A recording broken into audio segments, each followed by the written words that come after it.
हरिः ओं श्रीगुरुभ्यो नमः।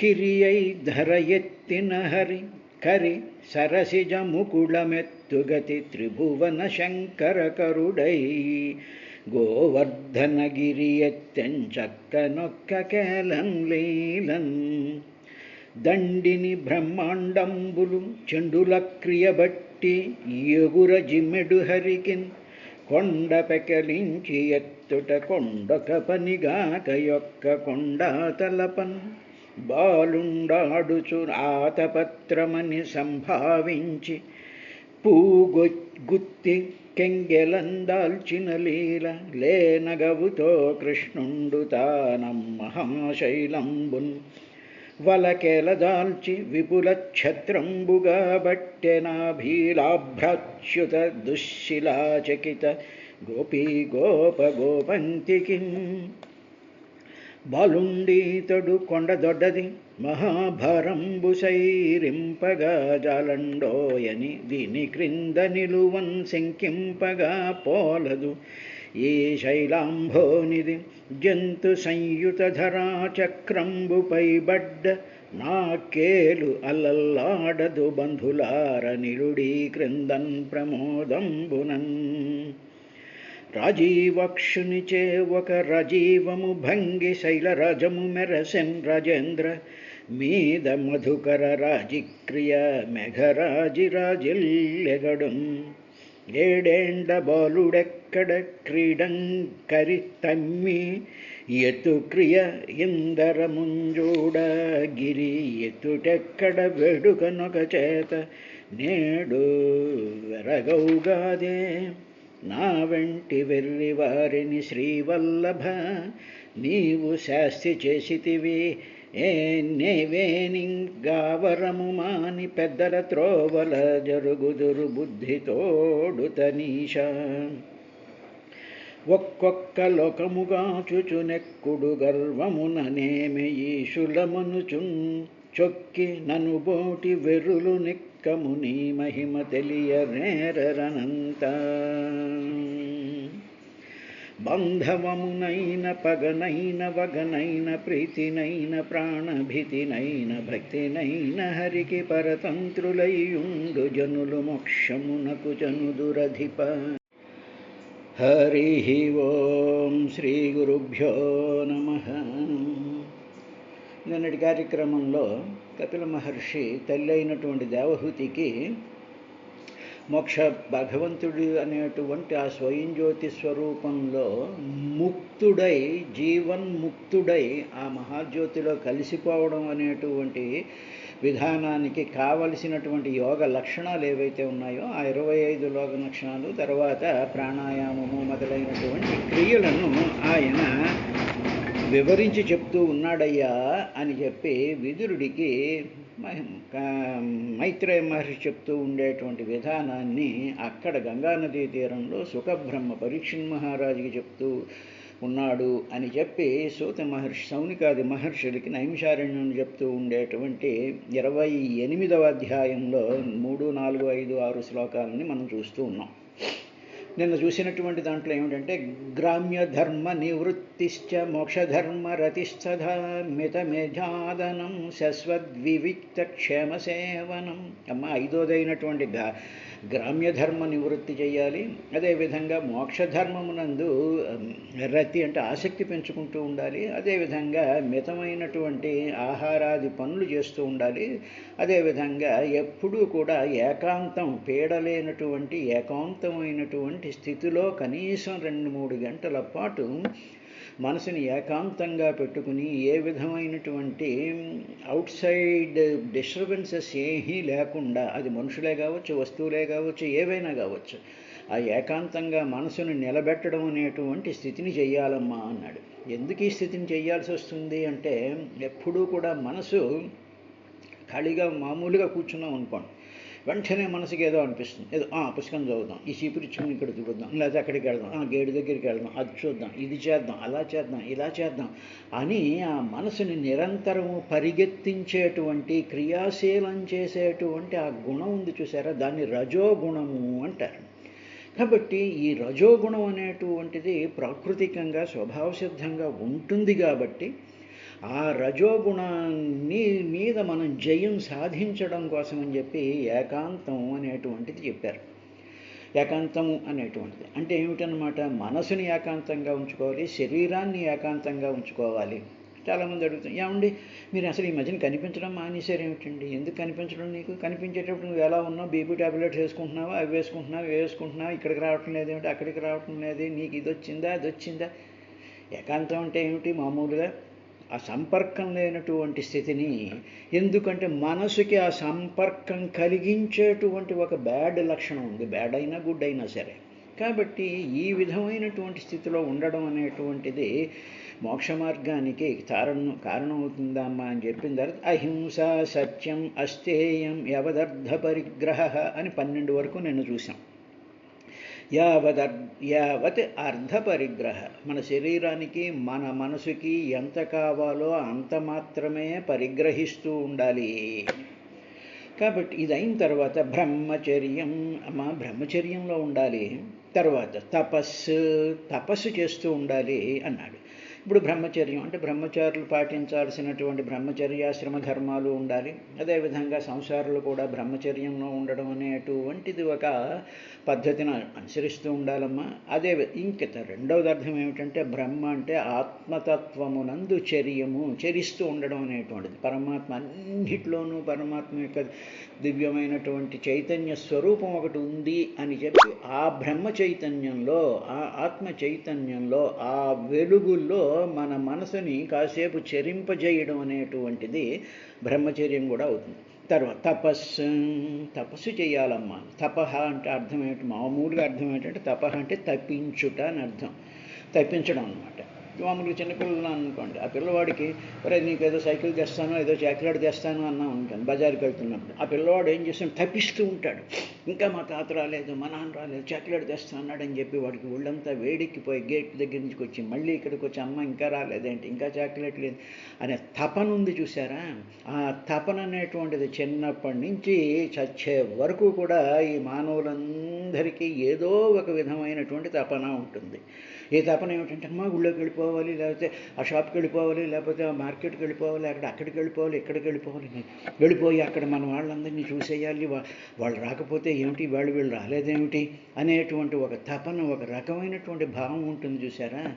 ఇటువంటి భావాలన్నీ పాజిటివ్ డైరెక్షన్లోకి మరల్చాలి.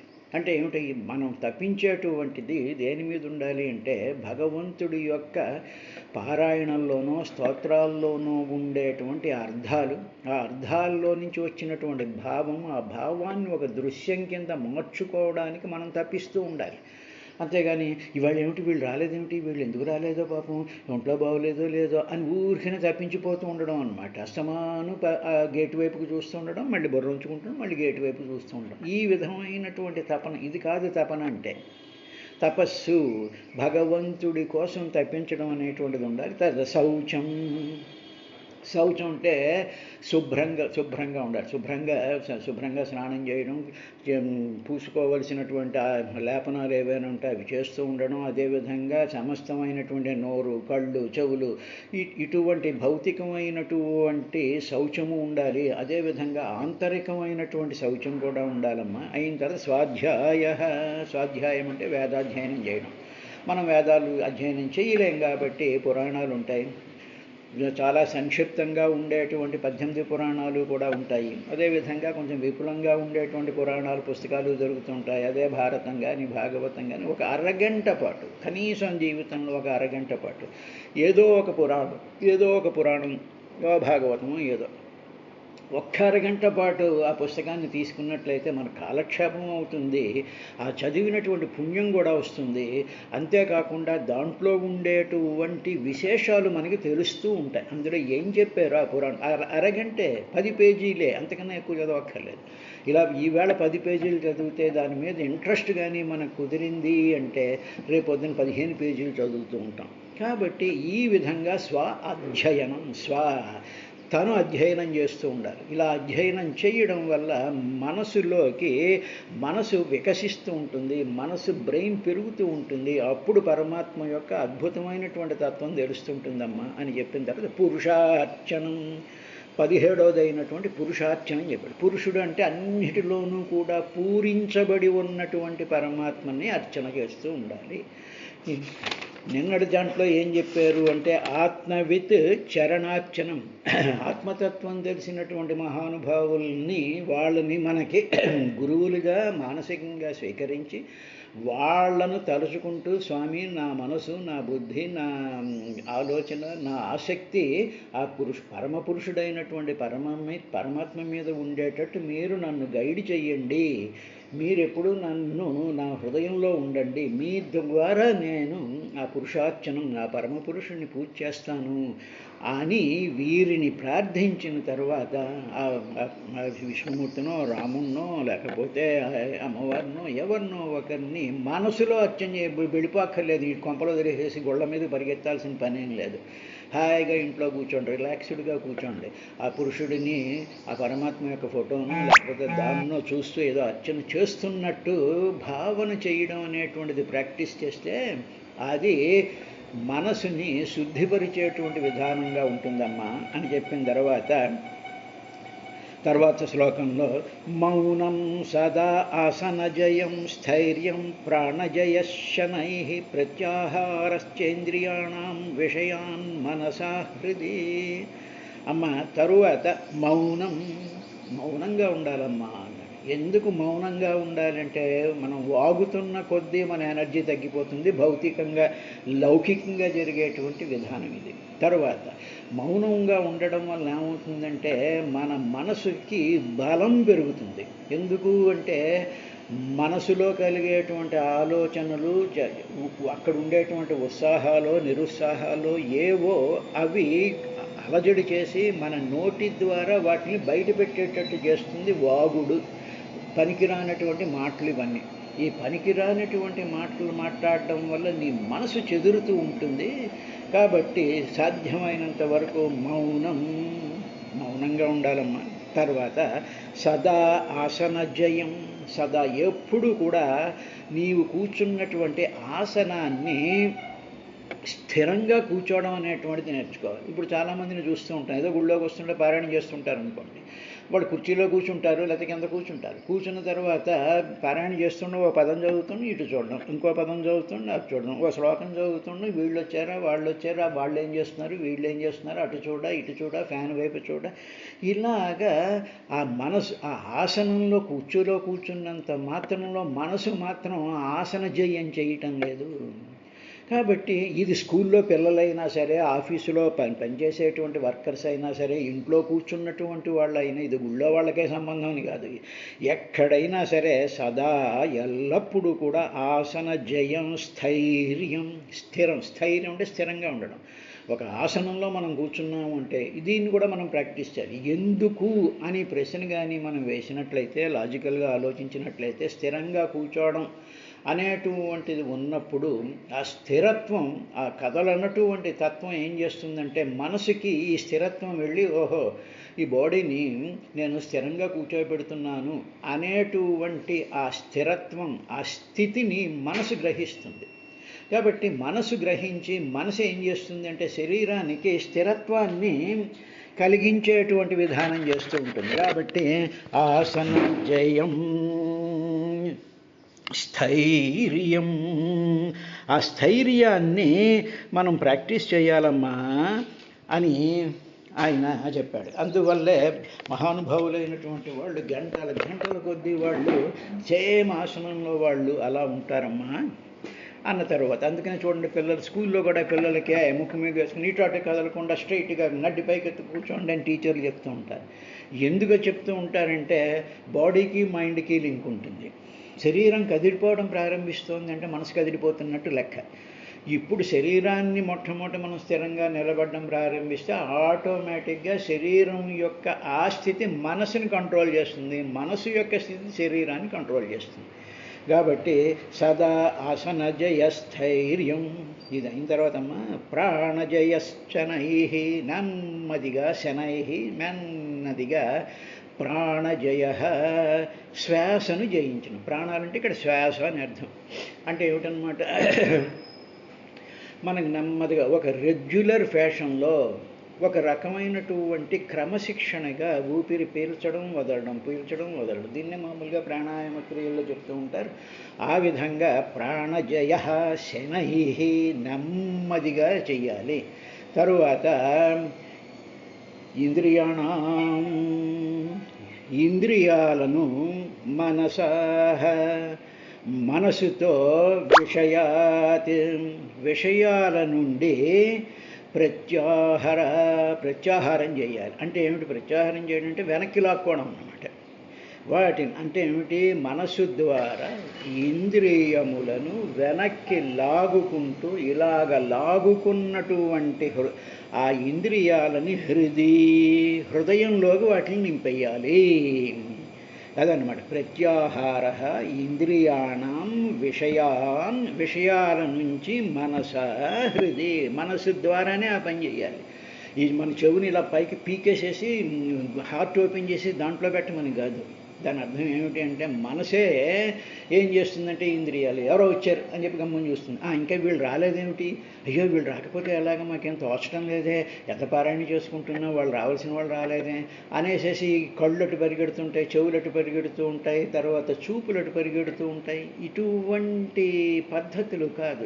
వాటి మీద కంట్రోల్ చేసుకుంటూ చదువుతూ ఉండేటువంటిది, చూస్తూ ఉండేటువంటి దాని మీద మన మనసు నిలకడగా పెట్టి సదా ఆసనస్థైర్యం ప్రాణజయశ్చ, ఆ విధంగా ఆ మనసుతో ఇంద్రియాలని విషయాల మీద నుంచి మళ్లించి ప్రత్యాహారం చేసి హృదయంలో నిలబెట్టడం అనేటువంటిది కూడా చెయ్యాలమ్మా అని 22వ అయినటువంటి ఆ విషయాన్ని చెప్పిన తర్వాత 6వ శ్లోకంలో స్వాధిష్ణ్యానామేకదేశే మనసా ప్రాణధారణం వైకుంఠలీలాభిధ్యానం సమాధానం తదాత్మనః. స్వధిష్ట్యానాం, తన యొక్క ధిష్ట్యా, తన యొక్క ఆ స్థానంలో అంటే తమ స్థానాలలో ఏకదేశే ఒకే స్థానమునందు అంటే ఒకే స్థానంలో కూర్చోవాలి. ఎప్పుడూ కూడా మనం గుళ్ళోకి వెళ్ళాం అనుకోండి, లేకపోతే ఇంట్లో పూజ చేసుకుంటున్నాం అనుకోండి, లేకపోతే భోజనం చేస్తున్నాం అనుకోండి, లేకపోతే పడుకుంటున్నాం అనుకోండి, అప్పుడు మనం ఏం చేస్తాం, ఒకే పక్క మీద పడుకుంటాం. ఇవాళ ఇక్కడ పడుకుని రేపు పొద్దున సోఫాలో పడుకుని ఎల్లుండి ఇంకో చోట పడుకుని, లేకపోతే ఈ కుర్చీ తీసేసి ఈ కుర్చీలు ఇటు కూర్చుని మళ్ళీ అటు కూర్చుని ఇలాగా స్థానాలు మార్చడం అనేటువంటిది కూడా మనసు చేసేటువంటి ట్రిక్కులోకి అది భాగం అవుతుంది. కాబట్టి ఏకదేశే ఒకే స్థానంలో స్వధిష్ణ్య, ఆ స్థానం నీ స్థానం అవ్వాలి. నేను ఈ స్థానంలో కూర్చోవాలి, నేను ఈ విధంగా కూర్చోవాలి. ఆ మనసుని కూడా అదే స్థానంలో నిలబెట్టాలి. అంటే స్థిరంగా నిలబెట్టడం, నీ మనసుని దాని యందే నిలబెట్టాలి. ఇప్పుడు ఆ స్థానం ఏమిటి అంటే భగవంతుడి పాదాలు స్థానము, అదే ఏకదేశము, అదే దాని యందే నిలబెట్టాలి అని అర్థం. ఇంకా రెండో అర్థం ఏంటంటే ఫిజికల్గా మనస్సుని, నీ శరీరాన్ని ఏకస్థానమునందే నిలబెట్టాలి తప్ప వేరే స్థానాలలో వాటిని నిలబెట్టడం అనేటువంటి చేయకూడదమ్మా. తర్వాత మనస ప్రాణధారణం, మనస్సుతో సహా ప్రాణధారణం, ప్రాణాలను నిలిపి ఉంచాలి. ప్రాణధారణం, ప్రాణాలను నిలిపి ఉంచడం అనేటువంటిది చెయ్యాలి. అంటే ఇక్కడ ఏమిటి, మన ప్రాణాలను జాగ్రత్తగా మనం గమనిస్తూ ఉండాలి. గమనిస్తూ ఉంటే మన ప్రాణం అంటే వాయువు లోపలికి వెళ్తున్నప్పుడు ఆ ప్రాణం దాన్ని అలా గమనిస్తూ ఉంటే అప్పుడు ఏం చేస్తుంది, ఆ గమనించేటువంటిది ఏమిటి అంటే మన మనసు లోపలికి పీలుస్తున్నటువంటి గాలిని, వదులుతున్నటువంటి గాలిని ఏది గ్రహిస్తూ ఉంటుంది, ఏది చూస్తూ ఉంటుందంటే మన మనసు చూస్తూ ఉంటుంది. అప్పుడు మనసు యాక్టివిటీ ఏమైపోయింది, లోపలికి పీల్చేటువంటి గాలి మీదకి మన మనసుకు చూస్తుంది, వదిలేటువంటి గాలి మీదకి మన మనసు చూస్తూ ఉంటుంది.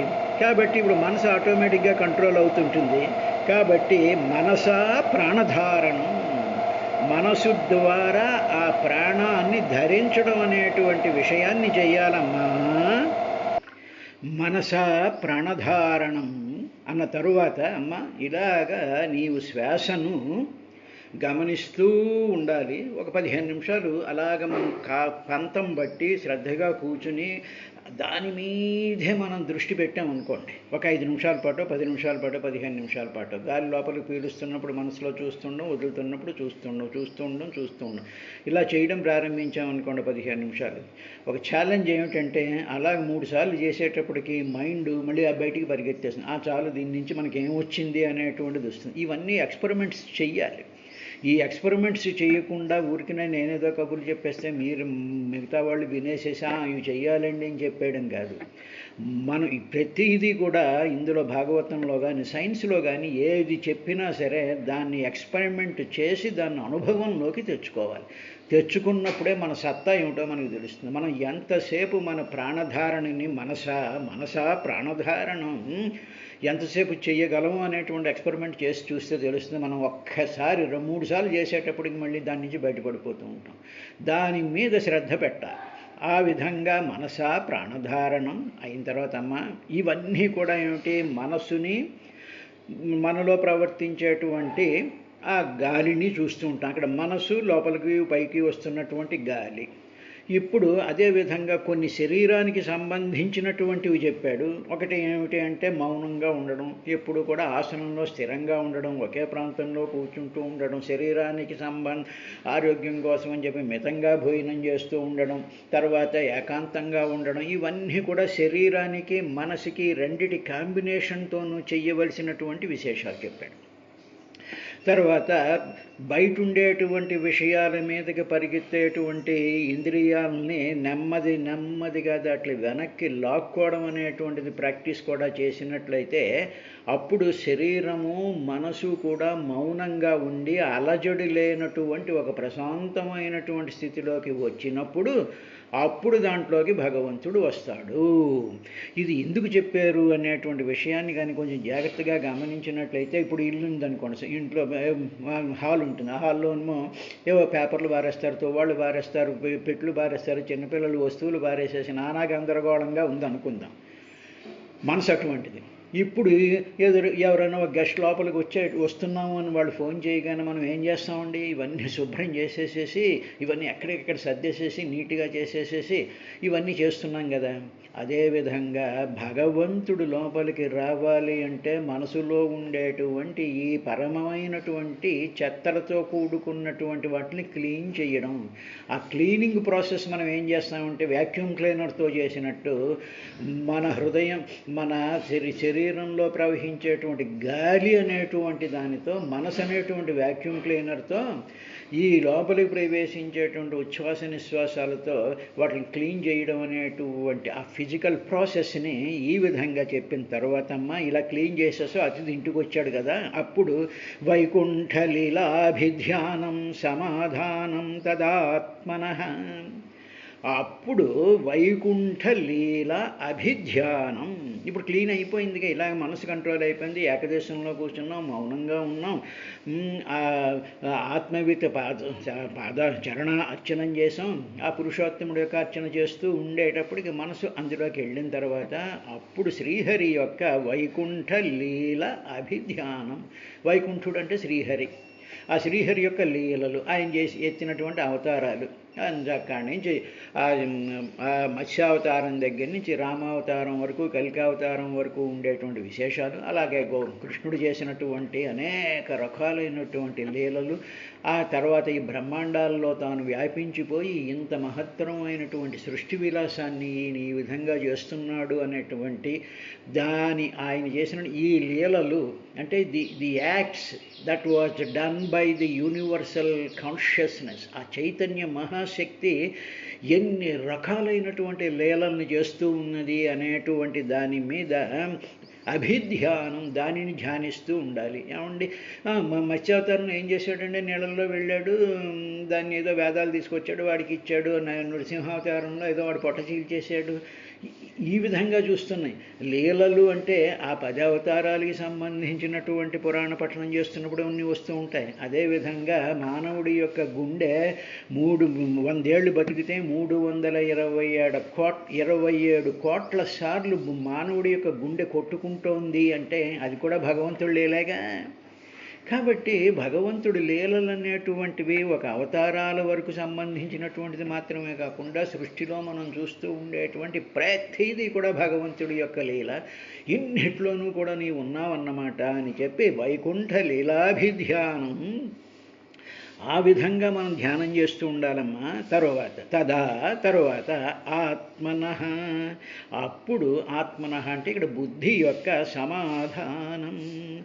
సమ అంటే సమంగా, అంటే ఏ విధమైనటువంటి అలజడి లేకుండా. నీరు ఉందని, చెరువులో నీరు సమంగా ఉందంటే అందులో అలజడి ఏమీ లేదు. అదేవిధంగా సమ ఆధానం, బుద్ధిని సమ ఆధానం, సమానంగా ఏకాగ్రతతో పెట్టుకోవాలమ్మా అని చెప్పిన తర్వాత ఇది ఎందుకు చెయ్యాలి అనేటువంటి విషయాన్ని రేపటి కార్యక్రమంలో ఆయన మనవి చేస్తాడు. రేపటి కార్యక్రమంలో దాని సంగతి చూద్దాం.